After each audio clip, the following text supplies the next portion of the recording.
Hey guys, it's Judy from Nutrition with Judy.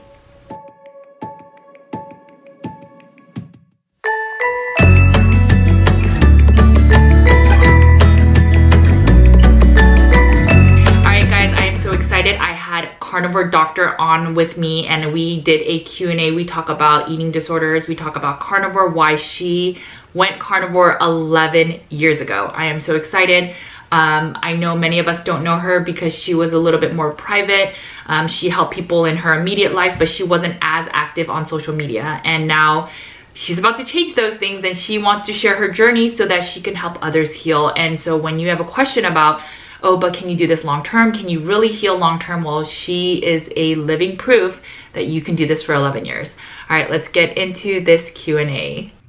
Hey guys, it's Judy from Nutrition with Judy, and today I am so excited, but I have Carnivore Doctor and we are going to talk about her journey as a veteran carnivore. Many of you have not heard of her yet, but you are going to absolutely love her and I cannot wait to interview her. So Lisa, thank you so much for being with me today. It's great to be here, Judy. For those that don't know you, if you can just kind of introduce yourself, if you could share a little bit about your story and what made you go carnivore and how long you've been carnivore. Sure. Well, so I am an optometric physician for about 30 years, and I struggled my whole life with carb addiction, eating disorders. I come from a background where my parents are obese and type 2 diabetic. My brother's obese, type 1 diabetic. And I knew I was heading down that road. Not really sure what the genetic connection is with carb addiction, but I certainly had it. Mm-hmm. And I spent time just surfing the internet over and over, and I got somehow led to paleo eating for a little bit. And after that, I was really fortunate to somehow surf onto Charles Washington's Zeroing In on Health forum at the time. There was no Facebook for that then, but there was a really great small community of, I guess what I say, innovators in the field of this whole carnivore movement. They had gotten kicked off Jimmy Moore's low carb website and they formed their own group. And what attracted me was there was two women who were just openly writing about how this cured them of their eating disorders. So bam, right away, that was my ticket to start right in. And that was almost 11 years ago.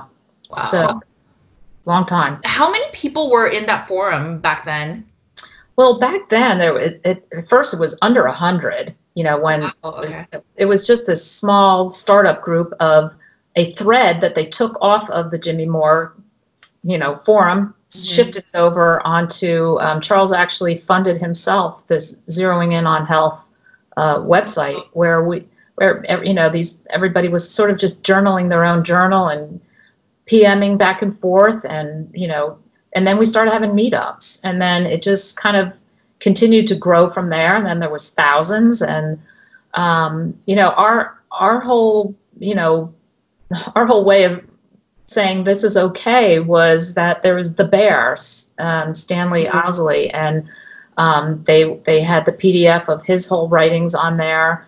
And because, at that point, Charles had already, I guess he was carnivore a couple years at that point. And I jumped in. I said, you know what, even if this cures me of my carb addiction, it's worth it. And I will see what the health implications are down the road. And thank goodness it ended up being that golden ticket. And I feel healthier than I've ever felt in my life.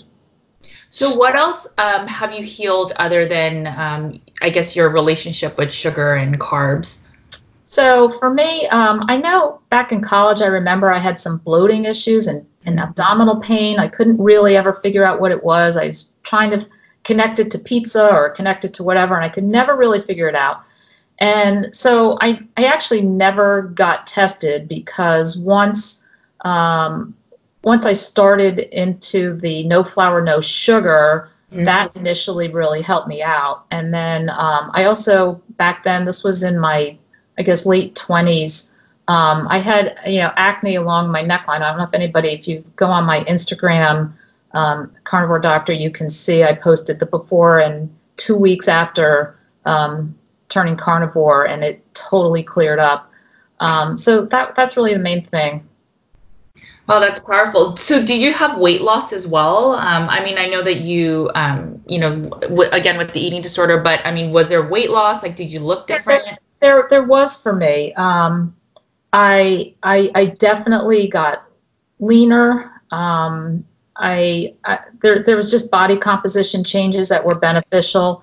And for sure, I, I felt like I was at the point where it was amazing that I could actually eat and eat until I was full, Yes, and yes. actually lose weight or not gain weight. So, Right. And so how long did it take for you to sort of, you know, going from paleo to carnivore, how long did it take you, do you think, to like acclimate to this new diet? well, I guess because when I was paleo, I pretty much went by the whole, I read that book Neanderthal, and if you Okay. were on savannah with a sharp stick, you could eat it. But so it was mainly, I was heavily, meat, seafood, eggs, cheese kind of thing. But I found, because it would allow fruits and nuts, I could binge on dried apricots. I could binge on nuts. So from there, that's when I kind of say, fortunately for me, I jumped right over the whole keto movement and missed that whole boat and was right into carnivore. I didn't count micros or macros or carbs. I just, once I hit on the zeroing in on health group, I did not really have that difficult of a time. I'd say maybe a couple weeks of feeling a little low energy, maybe a little weird heart palpitations when I was, doing my normal, tennis clinic. And I thought, this is a little weird, but let's just keep going with it. And I think the most important thing to tell people is, when you are going through that transition, stay in daily contact with, your support peeps, whoever you find them to be, whether it's Judy or me or, Sean Baker, whoever you feel like the communication is there for you to read, and know that you're not alone in this journey. And there's a lot of other people struggling, and a lot of other people who are having hope that this is going to work. And it sure can, if you really, set your mind to it and you have a motivating factor. You have to have your why. Right. So for you then, so I know for me, when I first was eating a ton of meat, that like that little voice in your head is like, oh my gosh, if you eat this much meat, you're going to gain weight. You're going to, do you need a binge and purge? So how did you kind of overcome that to then not have those voices in your head and then not use your behaviors? I think mainly it was that I actually, over time, just, weeks and then months, just saw that this actually works. It wasn't anything where I had to worry that I was going to pack on the pounds. I mean, I was eating, pounds of ground beef and steaks and ribs and kielbasa, and I thought, this is crazy. This is never going to work. I do find I have issues with cheese. Being from an addictive background, I do love cheese, and I still struggle with deciding whether I'm giving it up and and being free of that, or letting that be my one thing, or my God, I gave up everything else. Let me at least have a cheese. But yeah, it's been an interesting journey that I've just discovered over now, like I said, almost 11 years later, that I don't have to worry that I'm going to, have to buy larger clothes, and I can just trust it. And I've not been ill. I have not had any sort of, nothing even close to scurvy or whatever else. All my shocked friends that say, why, my God, you don't eat vegetables and fruit. How can you possibly be healthy? Don't you know you have to eat that? And I said, no, you don't, actually. And I feel like I'm a picture of health. So what does a day of eating look like for you? And then has it changed since, I guess, 11 years ago? And if you can talk about not so much. It hasn't really changed too much. The only thing that's been changing for me as I'm getting older and realizing that, maybe actually I haven't gone through menopause yet, which is very strange at the age of 55. I don't know if carnivore has anything to do with that, but I'm realizing that, the cheese has got to go if I'm going to stay in my bikini. But a day of eating really is just wait till I'm hungry and have a huge steak, pound and a half, and wait till I get hungry again and maybe have a pound of ground beef later. I do dabble now also with some intermittent fasting because I just find that works well. Yeah. Usually nothing more than the 1 meal a day thing. I consider intermittent fasting. I do occasionally try to do 36 hours, and I'm just experimenting with that myself. But typical eating really is I try to stick with beef.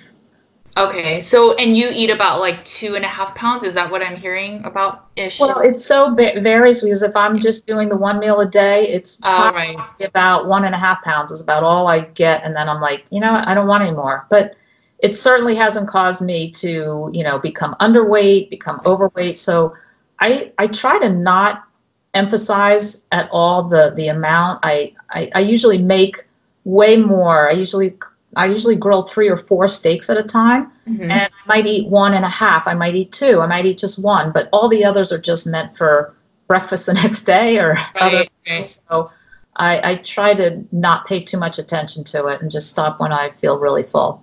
That makes sense. I like to ask, especially veteran carnivores, about how much you eat, because what I've noticed is a lot of people that are coming from keto or, are already naturally thin and they're trying to lose the last 5 pounds. When they start going full zero carb carnivore, and then they notice, oh my gosh, I don't have an appetite for the first time in my life, right? I don't have cravings.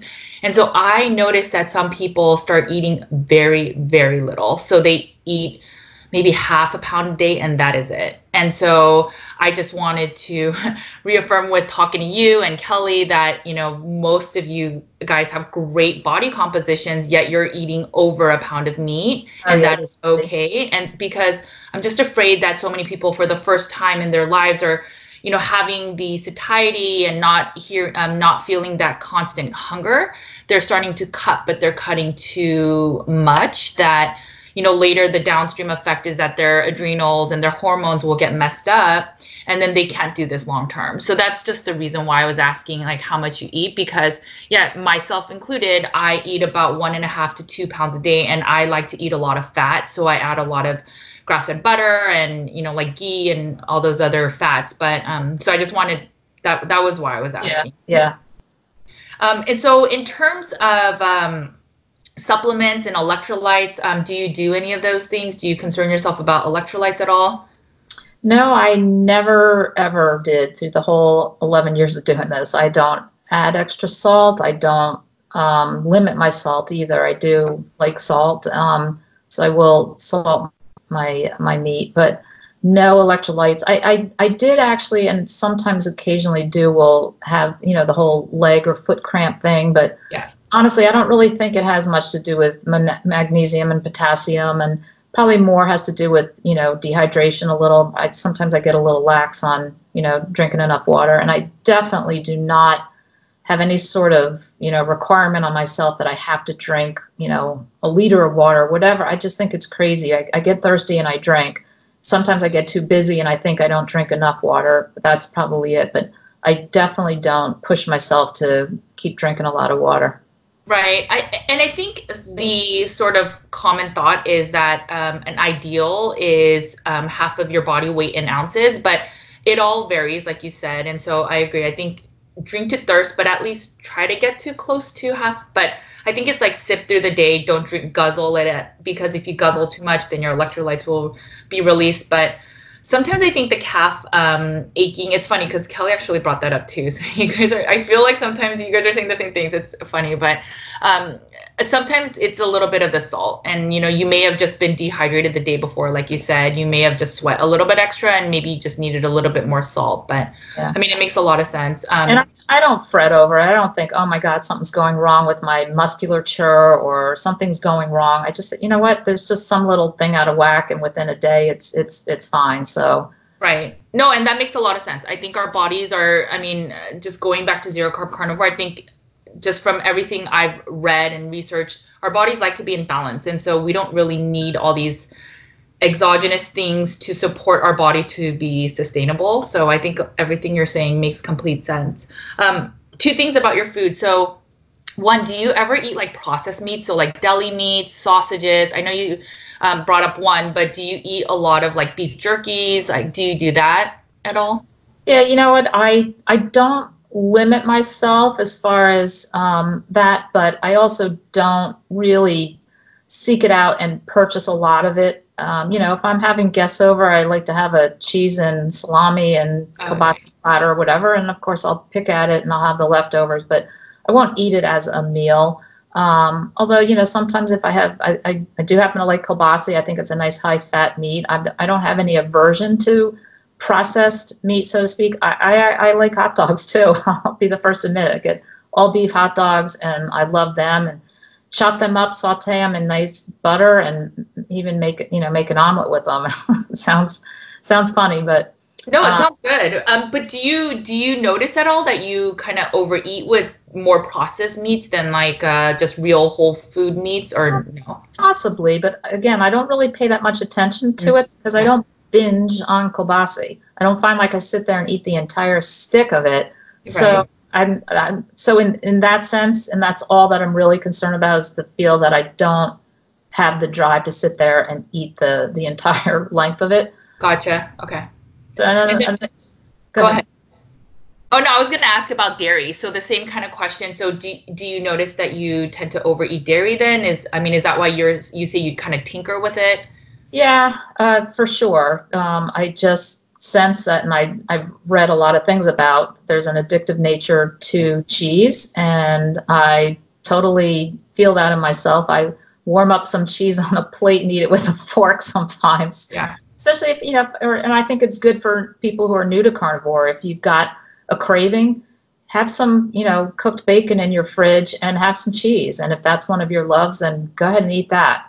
Right. But yeah, I do dabble back and forth with fighting with myself to not have the cheese and wanting to have my cheese back. And I think it's, in addition to the whole carbs, it's just sort of going to be a lifelong struggle that you have to kind of get in control and deal with.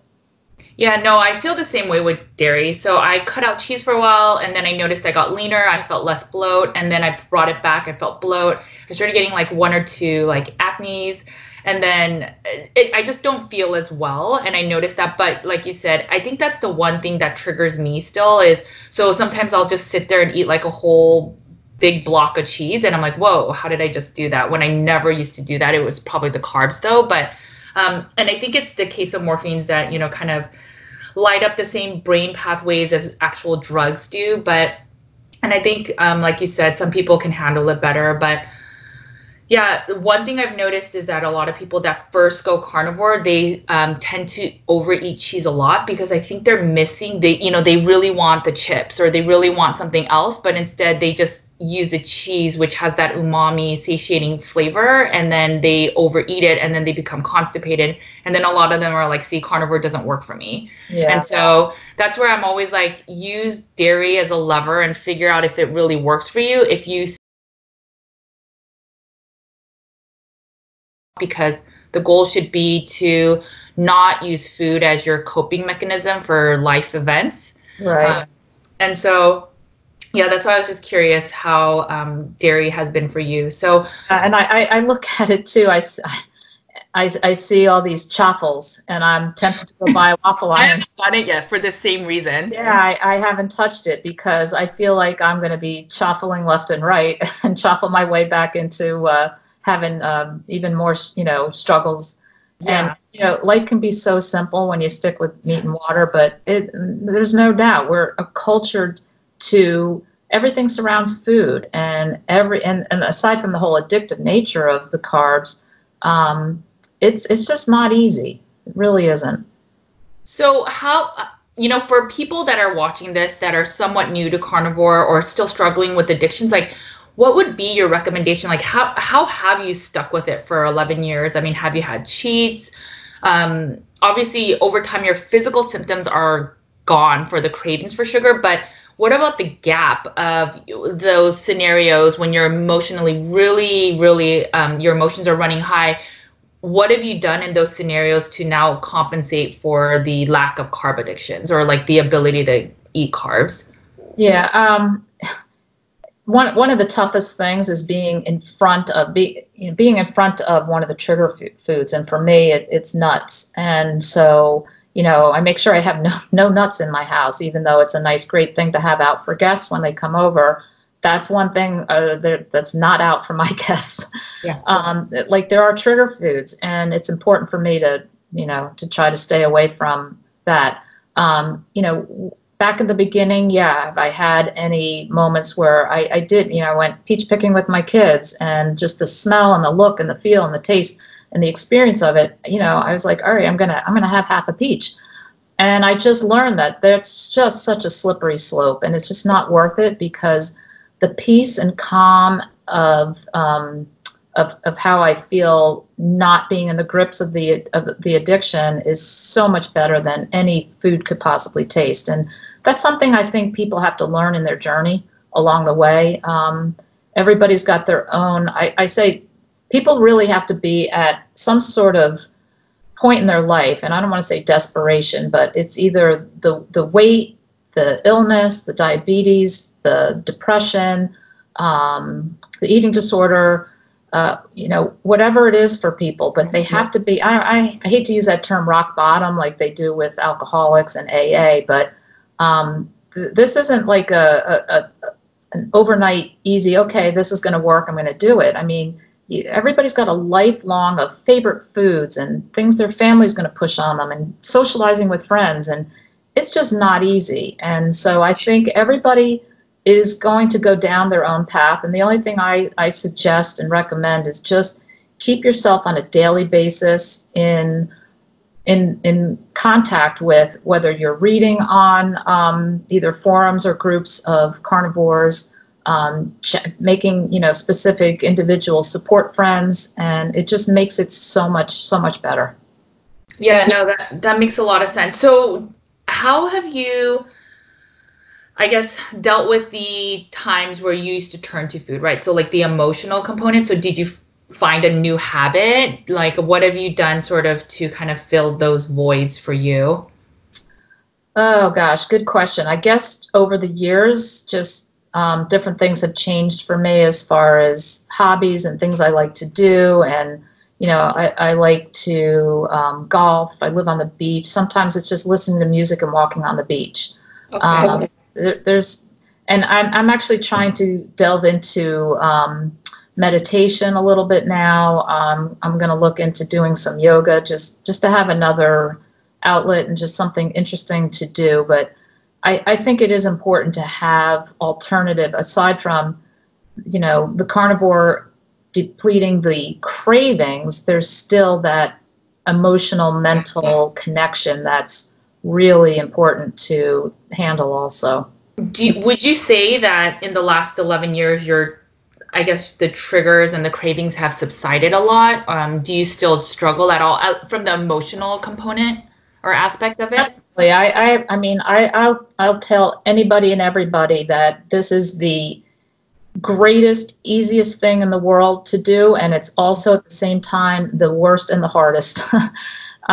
So there's I believe, and this has just been my experience in almost 11 years of this, is that the struggle is always going to be there. And I hate to use the term struggle, but there's no other way around it to me. The draw and the addiction and the drive for that taste of sweet, and to want to go back to your favorite, whether it's lasagna or ice cream or cookies or a bagel, whatever it is, it's there. It's in front of our face constantly. I liken it to having to be a sober, an alcoholic who's sober, who's forced to be a bartender the rest of their life. Oh, yeah. Because no matter if I'm at meetings, and it's crazy. I'm at my, a meeting, it's a room full of physicians, and we get there and they have, buffet breakfast, and there's, croissants and fruit and bagels, and I'm thinking, and muffins, and I'm like, oh my gosh, this is like, I think it's, there's just no way around it. Even just walking through an airport to take a flight, the smells, go in the mall and smell that Auntie Anne's yeast to those pretzels. It's just, I think they pipe the aroma out into the mall just to, Yeah, I totally know what you're talking about. And then I quickly think to myself, well, you know what? Let me try to get myself to a Fogo de Chao and start smelling the barbecued meat and be thankful and grateful that I found this and that I can eat as much meat as I want. It tastes good, it nourishes me, and it's really healthy. So that's like the flip side for me. And I like to, like I said, it's the easiest thing and the hardest thing. So. Yeah. No, I can fully relate, and I really appreciate your candor because a lot of people come to carnivore thinking, oh, people lose like 50 pounds in a week, right? And so they have these ideals that, this is the bulletproof diet where it's so easy and that, you go meat and you become super slim.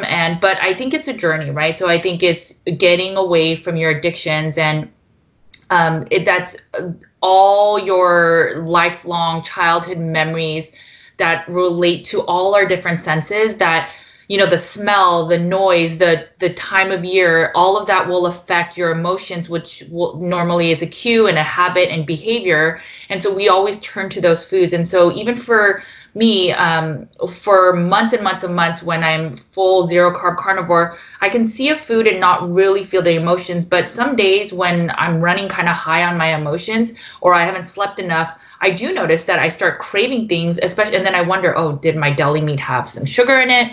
But I think it's, so I liken it to A Beautiful Mind. Have you watched that movie? No, I haven't. Somebody has said I should see this. So I forgot his name, but the main actor, he is schizophrenic. So he sees these imaginary people. And so over time, the movie teaches them how to differentiate what's reality and what's not. And so by the end of it, he gets this award, and I forgot what exactly, but it totally reminded me of my eating disorder. So even though he could see these kind of invisible children and he sees them now, but he can now differentiate, oh, that's not reality. I'm still going to live in my real life. I see you, but I'm choosing to ignore you.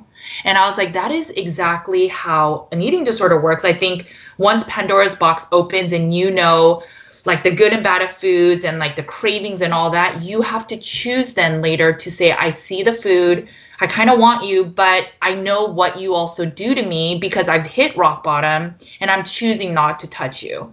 Right. So like, I feel like that's what you're or said you've gone through. And that's like been my journey with it.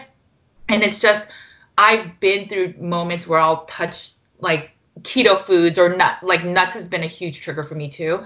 And I know now I just can't. Like, I don't care how much I've been on the wagon or whatever you want to call it, but I know those foods and ultimately how low I feel and very quickly.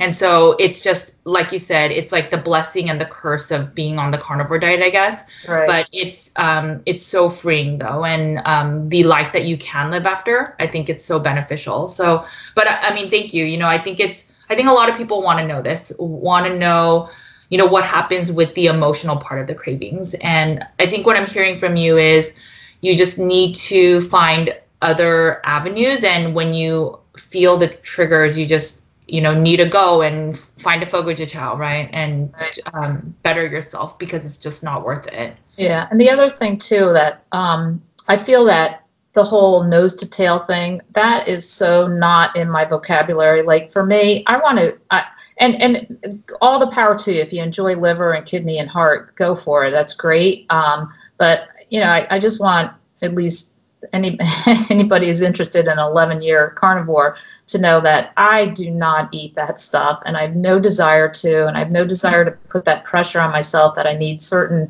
nutrients or vitamins from it. I'm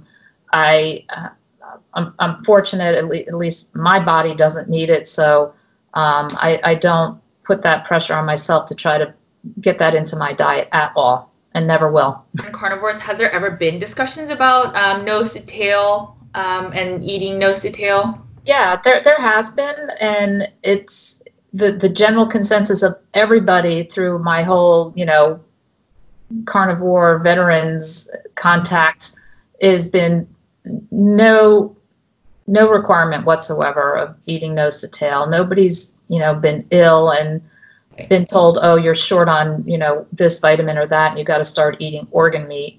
So it really has just come across, and the same thing with eating grass-fed, hormone-free, all this and that. I shop the sales at stores. I go to Costco, and the general consensus is eat the meat you like and you can afford. And I think it's hard enough as it is to overcome the whole socialization of eating this way. I mean, I used to panic if we were invited to like a dinner party and I was wondering if they were going to serve lasagna and garlic bread and thinking, oh my God, how weird and awkward and embarrassing I literally felt it would be for me to sit there and say, sorry, I can't eat your food.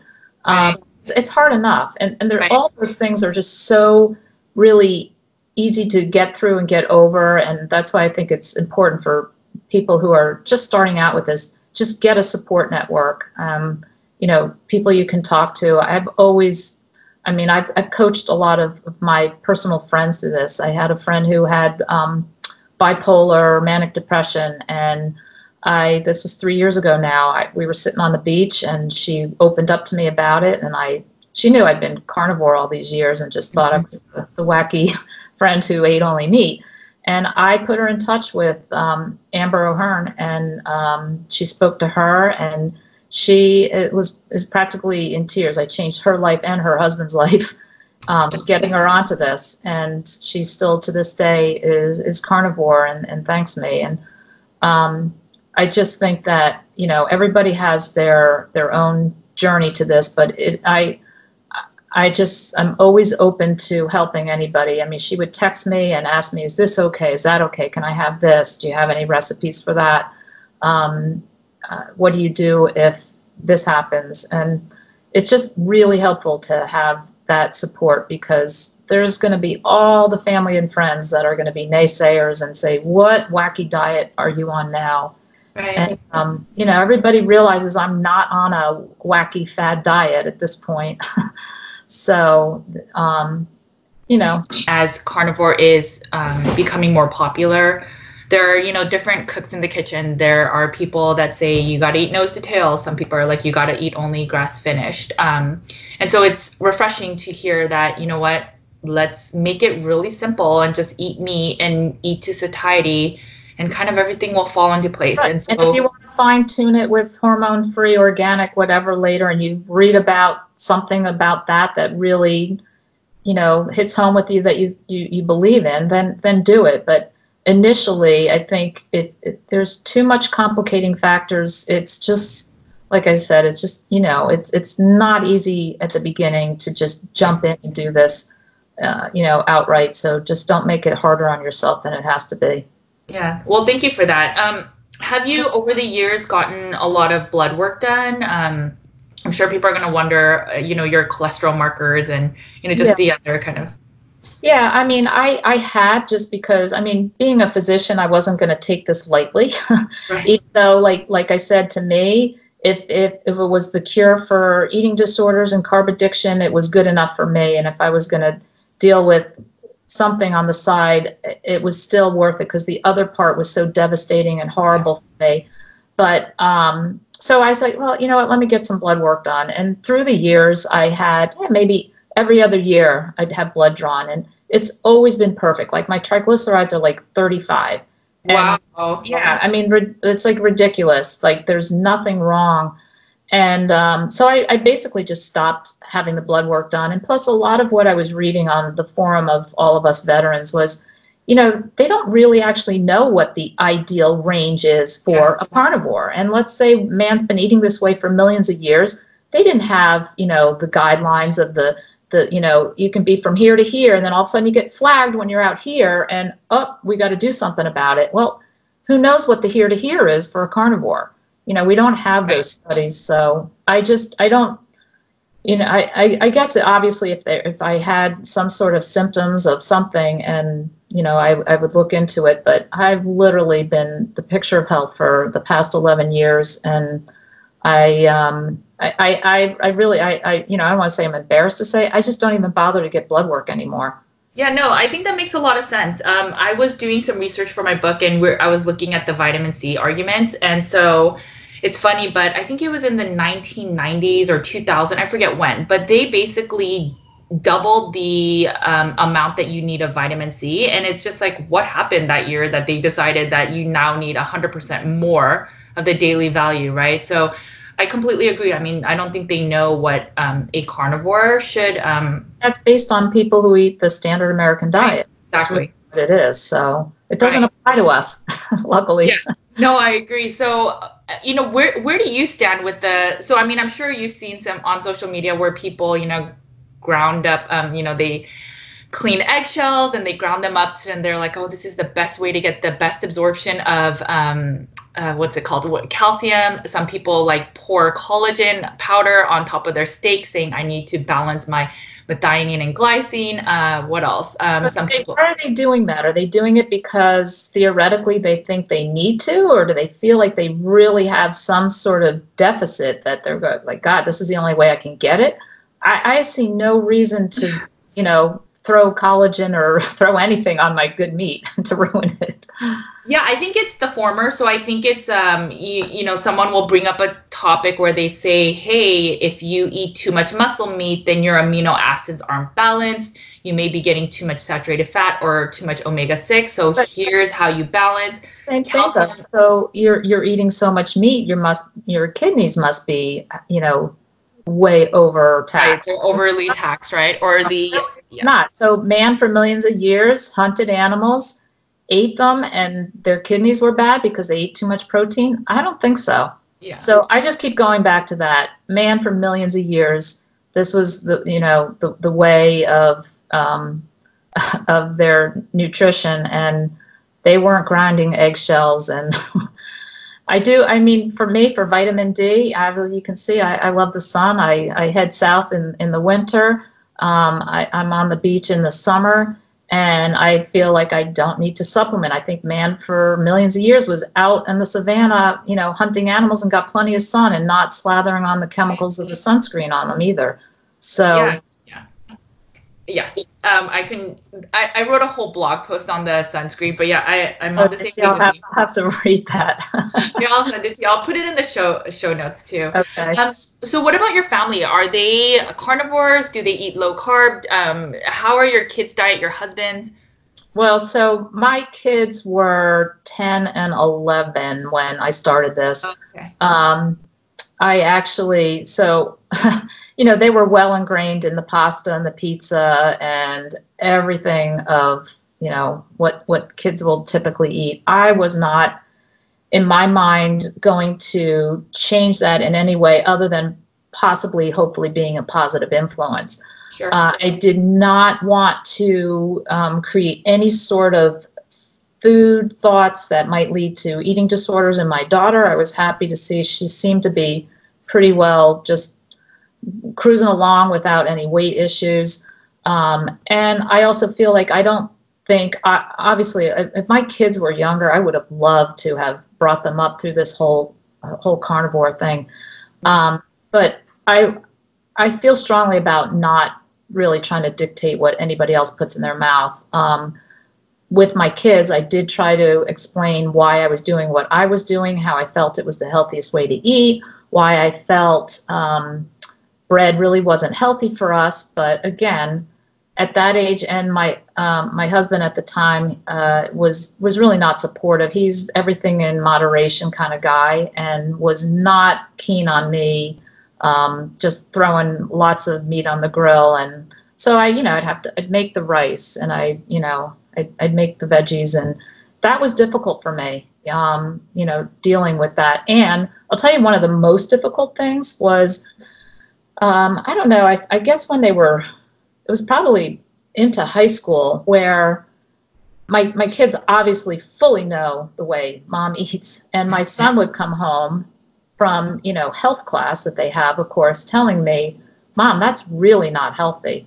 And him listening to, the teachers are the be all end all of the wealth of knowledge. And he's trying to explain to me that, you got to eat lean meat and fish and all the vegetables and fruit. And I said, well, actually, and that was very frustrating. And I pretty much had to let that go. Also with my parents, you think, your daughter's a doctor and she's telling you how you can reverse your diabetes, get healthy, lose weight, and nobody wanted to listen. Oh my God, I can't imagine life without bread. Oh my gosh, my apples. Oh this, oh that. And you know, again, I just realized over time that everybody is truly on their own journey and has to get led to whatever it is they need to find on their own, with hopefully the help and guidance of others who might be able to influence them. But it's very, very difficult to talk to somebody unless they're at their end game of of frustration in their own situation. They say it's either people change for two reasons. It's either abject misery or it's divine inspiration. And it's normally the abject misery that causes people to change. I mean, that's just, you know, we're kind of creatures of habit. And so unless things get really bad, you're not really wanting to change. I think just learning by example over time as they grow is what's going to really be the crux of how they'll improve. Yeah, no, I agree. Switching gears a little bit. So as an eye doctor, I know you see a lot of patients, you know, obviously one of the things that can go bad once you don't manage your diabetes is your vision. You can lose your vision. So do you try to educate your patients? It's very difficult because there really is a standard of care that's expected, and certainly telling somebody to eat nothing but meat is not the standard of care. I have some diabetics who I diagnose some bleeding in the back of their eye. I say, you've got diabetic retinopathy. And I say, you know, it's really important to control your blood sugar. I said, you know, does your doctor talk to you about what you eat? And they'll say, oh yeah, I talked to a nutritionist and I eat really healthy. I said, okay. I said, what did you have for breakfast? Oh, I had a bowl of oatmeal and a banana. And I go, really? I said, well, actually, you know, your body does not tolerate carbohydrates, and a bowl of oatmeal and banana does nothing for you other than cause you to inject more insulin to try to get, you know, your sugar under control. And when I sense somebody is truly at a point, I have patients who go, I can just tell. I have this sense of who's really at that point where they're ready to listen. And I do. I write down Dr. Bernstein's diabetes solution. I write down Zeroing in on Health and Zero Carb Health, a couple of the websites. I just tear it off, hand it to them, and I say, I didn't tell you this, but do some internet research. And I have quite a few patients who come back 40 pounds lighter 6 months later, and really, truly so grateful. And so it's rewarding, but like I said, it's very limiting to what I can do. You know, patients who are diabetic get cataracts at an earlier age. And really the only thing I can basically tell them is they really have to control their glucose. And unfortunately, a lot of them just think that means going back to the doctor, getting their A1C number, and the doctor adjusting the medication. Yeah. So I've eaten too much dessert this month, I need to have some more metformin. And, you know, that's... Hey guys, sorry, we're going to continue the talk. We had a little glitch, and so we were cut off, but okay. So we are going to continue the talk about Lisa and her patients. Yeah, so mainly with the patients, I feel they have to be at a point where they are ready to receive the information, because I have learned, and it floors me, that somebody has actually got bleeding in their eye and I'm telling them how important it is. And they basically say that they would rather just inject more insulin than have to give up their carbs. So I've heard that too. It's so unfortunate. Right. What if, I don't know, like, what if the doctors actually said to them, you could cure yourself of this diabetes and get off your medication if you ate carnivore? Like, what percentage of people would do that, listen to it, try it? I don't know, but I just don't see it. I don't know how many years it would take before, you know, that would be a possibility for a physician to actually say that. You know, there's just too much money in the pharmaceutical industry and in the medical field to think that that's actually going to come about, but it would be great if it did. Yeah, no, I mean, that would be the goal. My mom, she had diabetes and she was on metformin She wasn't controlling her sugar. So in the morning, she would have like 180 with metformin. And she, I think, had glaucoma, lost all her teeth, but now she's carnivore for almost a year and a half now. And she reversed everything. I mean, she, she has some of the damage of the diabetes not being managed, but I mean, she's a firm believer. And my mom grew up 60 plus years eating rice. Wow. And now won't touch it because, like you said, it was the abject misery that she's willing to never go back. And now she how awesome that she actually listened to you. Yeah. And it's rare because, trust me, everyone else in my life, my personal life, is just, I'm like a quack, right? So yeah, I totally get it. I get it. Yeah. But I do wish, I hope that the standard of care changes and that it's, we go more more heavily fat focused and meat focused. I think one of the reasons why it's so hard for people to quit is because they try to do that moderator in terms of sugar. And so you never fully get over the sugar addiction or carb addiction. And so when you try to even eat meat-based, you still want that carb. And so unless you go full carnivore, you'll never feel that freedom. And I just think people are scared to just eat meat. Right. And I realized just from coaching certain personal friends that the Diet Coke addiction is massive. Yeah. People in Diet Snapple, they cannot give up this stuff. And I just tell them, I say, go online and just Google dangers of NutraSweet, dangers of aspartame. I said, go on and actually do that and just try to start learning and educating so your mindset's different instead of just, I want it, I can't do without it, to, oh my gosh, I don't want it and I don't want this in my body. It has to be, like I said, it's a journey, it's a learning process, and nobody's just going to outright say, give up your Diet Coke. It's not good for you.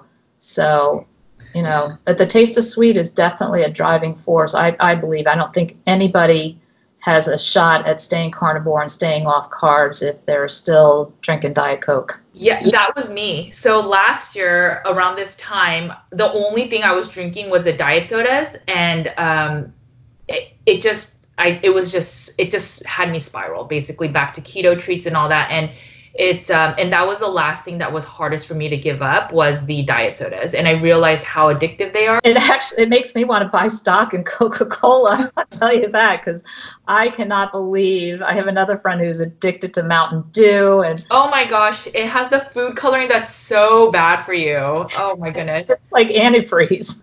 Yeah. When my book comes out, I'll send the excerpt of Mountain Dew that I talk about specifically, and I'll send it to you so you can send it to your friend. Perfect. I used to love Mountain Dew too, but it is probably the worst of all the sodas because of the food coloring in it. That is, it basically sucks out, it like dries out your skin in a way that's like, it's so toxic. And it's like in Sunkist, all those like bright food colored sodas all have it. Yeah. A little bit. Do you think that this diet is for everyone? I mean, what is your take on it? Well, honestly, my gut feeling is yes, it is for everyone. But it's only for people who, like I said, have reached some sort of desperation point of needing their why. There's no motivation for somebody who seems to be healthy or just has slight maladies to go to this extreme. So, but health-wise, do I think, I don't think there's any of this blood type, or if you're this blood type, you need this kind of diet and you should be a vegetarian if you're this. No, I don't believe that. I'm a full I'm a full believer of, evolution, that, I keep going back to it. Man, for millions of years hunted animals and ate them, and that's really what we evolved on, and the healthiest way to eat. Yeah, no, I mean, right. Just 100 years ago, there was almost no heart disease. So I think even saying eating like generations ago, it would be more of a meat and fat-based diet. So I think it totally makes sense. I have friends that say, well, it's great that works for you. Everybody's different. Oh, yeah. And I'm like, all right, we're really different. Okay. I mean, I think we're from the same human genome, and Yeah, no, so I always say this, but I think a lot of it is people seem to be attacking because it's never really about you, but they need to kind of attack you so that then they can keep doing what they're doing. Otherwise, Right, if they agreed with you, right, then they would have to then change their diet because there's dissonance in their mind of, wait, so if I agree with Lisa and that her diet is advantageous for you, then what am I doing, right? So it's more easier, and it's more easier to just say, oh, you're crazy, Lisa, and you do what you want to do, even though I think you're kind of crazy. And make that whole statement, everybody's different. That's what people tell me. Yeah. All the time. Everybody's different. I know. Yeah. I know. The excuses, all the justifications, there's tons and tons. What would be your advice as a veteran carnivore and just having kind of gone through everything over a decade of just eating meat, struggling with eating disorders and then healing from it, having the naysayers, being in a career where you're seeing patients that are diabetic, from everything you've experienced, what you're seeing on social media today and how there's a lot of, excess stuff that may not be needed.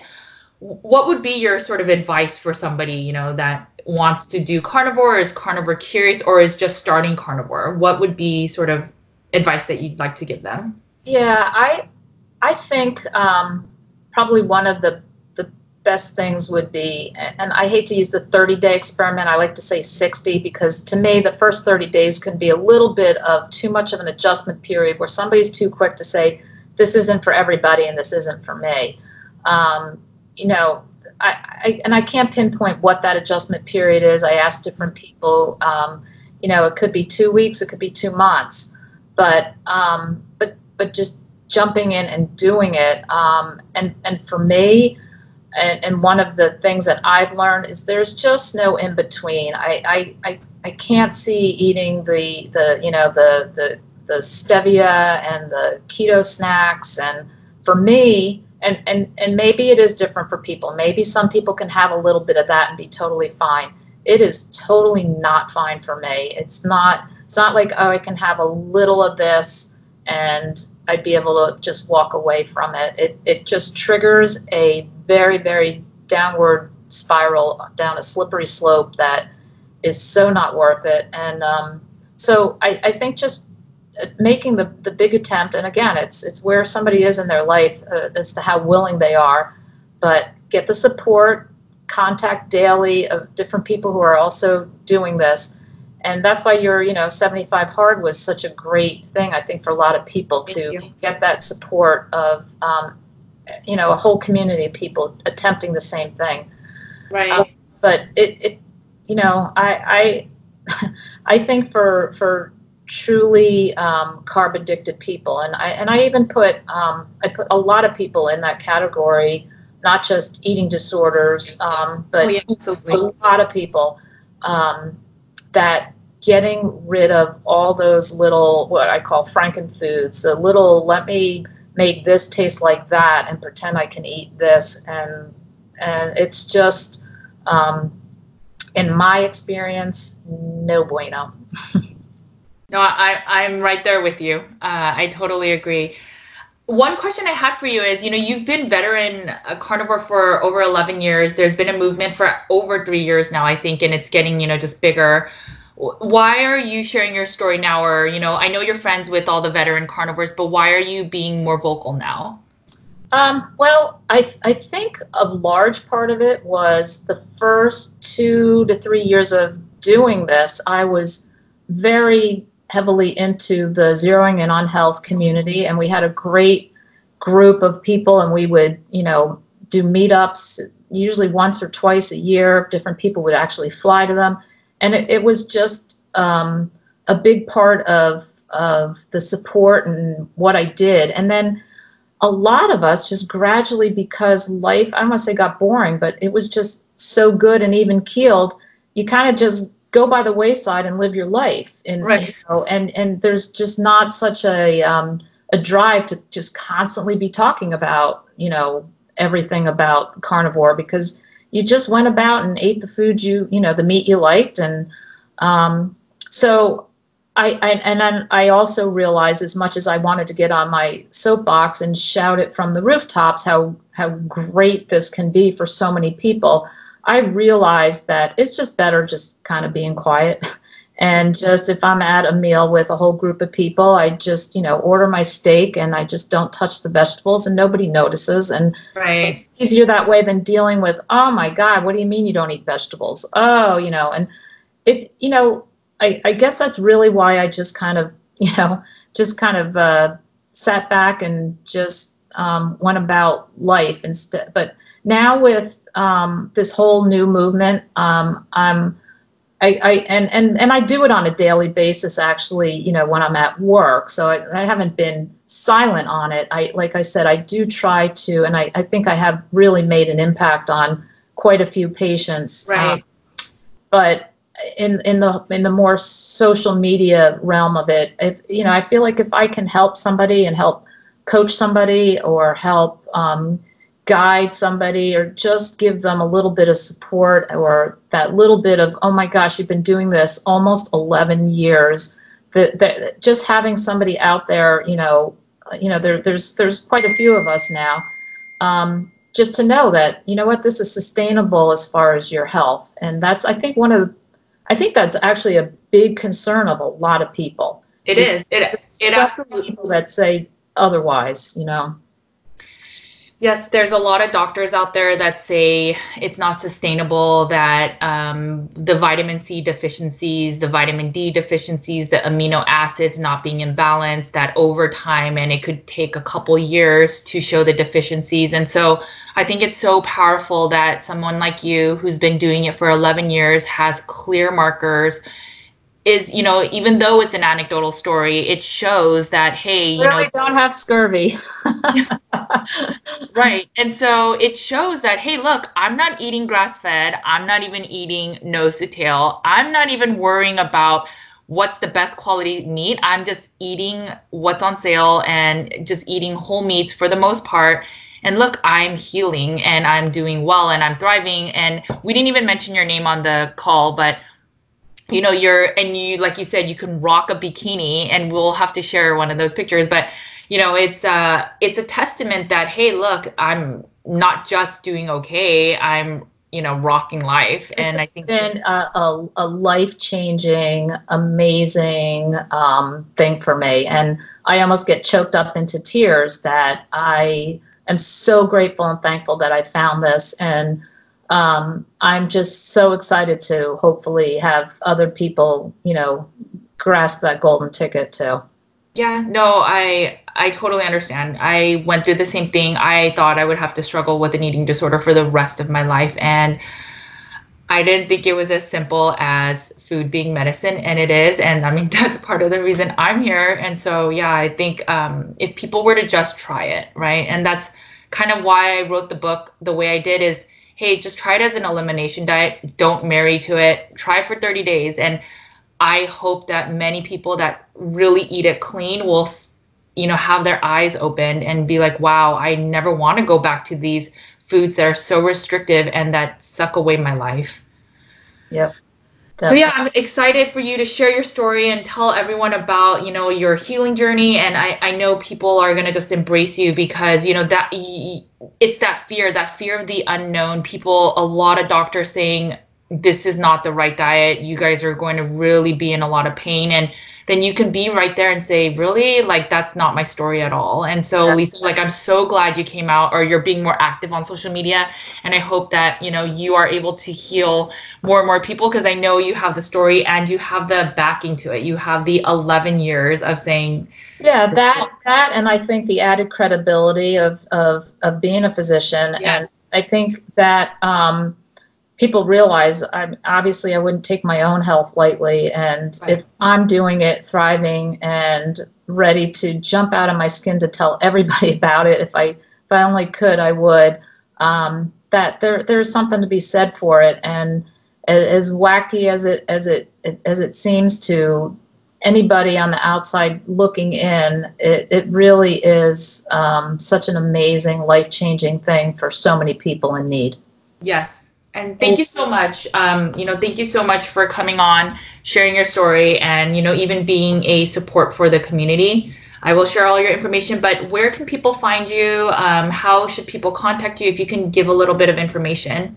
Yeah, I guess the easiest is Instagram, Carnivore Doctor. I'd be happy to answer, any questions or messages you want to send.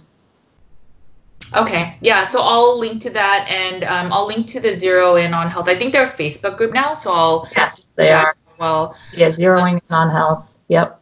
Yes. Okay. Well, thank you so much again for your time, and yeah, we'll have to do this again. This was very Yeah, and hopefully I'm going to come out to Austin in June to be able to meet. Okay. Yeah, definitely. We'll have to eat meat together. That'll be so fun. Looking forward to it. Okay. All right. So I'll talk to you soon. Bye. Thank Bye. you. All right, guys, I hope that was amazing for you. I hope that's encouraging and knowing that you can actually heal with meat. All right, guys, make sure to take care of yourselves. Please make sure to subscribe. This is the way that I'm able to provide more free content for you guys. Please like this video, and I will talk to you guys next week. Make sure to eat a lot of meat and take care of your body, because it is the only place you have to live. All right, guys, have a good one, and I'll talk to you soon. Bye.